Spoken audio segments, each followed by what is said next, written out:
शेतकरी बंधूंनो नमस्कार। मी बळीराम गाडेकर। आज आपण दिनांक 28 जुलै ते दिनांक 7 ऑगस्ट पर्यंत राज्यात एकूण हवामान कसे राहील त्या बाबतीत आपला सविस्तर अंदाज देत आहे। तर शेतकरी बंधूंनो करूया सुरुवात।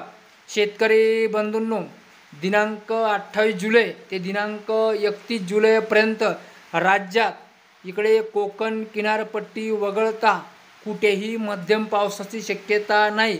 जो काही राज्याचा उर्वरित भाग आहे त्यामध्ये इकडे पूर्व विदर्भ, पश्चिमी विदर्भ तसेच मराठवाडा, इकडे मध्य महाराष्ट्र या तिन्ही विभागामध्ये आपल्याला नुसते विरघुळलेले ढगाळ वातावरण दिसेल आणि किंचित ठिकाणी हलका पाऊस होईल। तो पाऊस सुद्धा ह्या तिन्ही विभागामध्ये सगळीकडे नाही।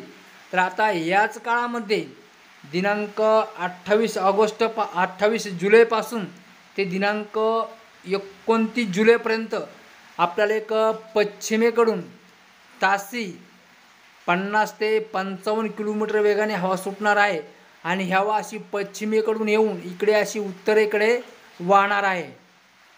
तर आता बघूया पुढे दिनांक 1 ऑगस्ट तर दिनांक 7 ऑगस्टपर्यंत राज्यात एकूण काय परिस्थिती राहील ते।